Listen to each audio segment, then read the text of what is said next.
মক্কা বিজয়ের পরে নবীজি বললেন যে সাহাবীরা, তোমাদের মধ্য থেকে একজনকে দিয়ে আজকে আজান দাও, আজকে বিজয়ের আজান হবে, কে আজান দিলে ভালো হয়।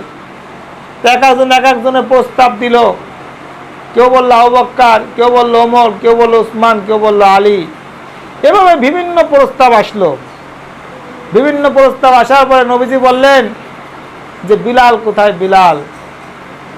বিলালকে ডাকলেন। বিলাল পিছনে ছিলেন, সামনে এসে বললেন, ইয়া রাসূলুল্লাহ, আমি এই যে। যাও বিলাল, তুমি যে আজান দাও। তো বিলাল তার ভাঙ্গা ভাঙ্গা কণ্ঠে আজান দিচ্ছে। এই বিলালের আজানে আল্লাহ পাকের কাছে এই আজান এত গ্রহণযোগ্য, এত কবুল যে তার আজানের ধ্বনিতে মক্কার সমস্ত মূর্তি পূজারদের যে ঘরগুলো আছে সব ঠাস ঠাস করে পড়ে জমিনের সাথে মিশে যাচ্ছে। জোরে বলি সুবহানাল্লাহ। এখন মক্কার যারা সম্ভ্রান্ত পরিবারের তারা এখন সমালোচনা শুরু করছে যে আমাদের ভিতরে এত ভালো ভালো সুন্দর সুন্দর মানুষ থাকতে, কণ্ঠওয়ালা মানুষ থাকতে, নবীজি কাকে দিয়ে আজান দেয়? বিলাল হলো হাফসি ঘরের হাফসি, গোলামের ঘরের গোলাম। একবারে নাকের ঠিক নাই, নাকের চিন্তার ঠিক নাই, দেখতে শুনতে কিরকম, তাকে দিয়ে আজান দেওয়াচ্ছে। আল্লাহ বলেন, জিবরাইল তাড়াতাড়ি যাও, আমার নবীর সিদ্ধান্তের সাথে আমি 100%, আমার সিদ্ধান্ত এক।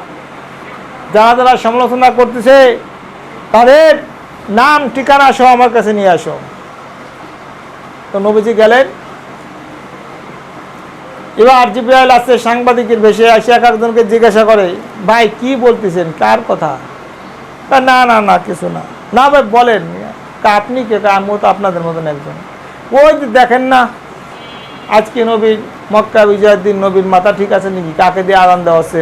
আমাদের মধ্যে এত সুন্দর সুন্দর গলাওয়ালা মানুষ থাকে, চেহারাওয়ালা মানুষ থাকে, কাকে দিয়ে আজান দেওয়া হয়? তো জিবরাইল বলতে থ্যাংক ইউ, বসে। আবার একজনের কাছে গেছে, ভাই কি বলতেছিলেন আপনারা? না না না কিছু না। কারণ কেন কোনো কথা বলবো না, কারণ এখানে হতে পারে জিবরাইল সাংবাদিকই বেশি আছে, সে কোন সময় আবার এটা আবার নবীকে জানা দেবে, আমাদের জন্য বিপদ। অথচ কথা বলতেছে কার সাথে? জিবরাইলের সাথেই। জিবরাইলই মানুষের ভেষ ধরে সেখানে গেছে। এখন জিবরাইল সমস্ত তথ্য নিয়ে আল্লাহ রাব্বুল আলামিনের কাছে নিয়ে জমা দিছে। জমা দেওয়ার পরে আল্লাহ বললেন, জিবরাইল তাড়াতাড়ি যাও, আয়াত নিয়ে যাও, ইয়া আইয়ুহান নাস ইন্না খলাকনাকুম মিন যাকারিন ওয়া উনসা ওয়া জাআলনাকুম শুউবান ওয়া ক্বাবাইলা লিতাআরাফু ইন্না আকরামাকুম ইনদাল্লাহি আতকাকুম ইন্নাল্লাহা আলিমুন খাবীর। আয়াত নাজিল হয়ে গেছে। জিবরাইল আলাইহিস সালাম বলেন, ইয়া রাসূলুল্লাহ, আপনি তো ওযু করতেছেন, সাহাবায়ে কিরামদেরকে ওযু করতে বলছেন, বিলালকে দিয়ে আজান দেওয়া হয়েছে, আপনার যে সমালোচনা হয়েছে আপনি তো জানেন না। কি সমালোচনা হয়েছে? এই যে আল্লাহ নাজিল করছেন, আগে বিচার করবেন তারপরে নামাজ হবে, বিচারের আগে কোনো নামাজ হবে না। নবীজি বললেন, কে কে সমালোচনা করছো সবাই দাঁড়ায় যাও, যদি না দাঁড়াও তাহলে জিবরাইলকে ডাক দাও, জিবরাইলের সব বলে তখন কানা ধরে দাঁড়া করবো। সব দাঁড়ায় গেছে, বলো সবাই বিলালের কাছে ক্ষমা চাও। বিলাল বলেন, ইয়া রাসূলুল্লাহ, আমার কাছে ক্ষমা চাওয়া লাগবে না, আমি সবাইকে মাফ করে দিলাম। আল্লাহ রাব্বুল আলামিন আয়াত নাযিল করলেন, ইয়া আইয়ুহান নাস, হে মানব সম্প্রদায়, ইন্না খলাকনাকুম মিন যাকারিন ওয়া উনসা, আমি তোমাদের মধ্য থেকে সৃষ্টি করেছি কেউ নারী কেউ পুরুষ।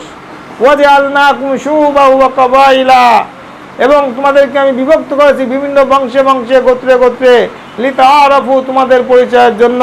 ইন্না আকরামাকুম ইনদাল্লাহি আতকাকুম, তোমাদের মধ্যে সবচেয়ে দামি হলো ওই ব্যক্তি যার মধ্যে তাকওয়া বেশি। যার মধ্যে কি বেশি? তাকওয়া বেশি।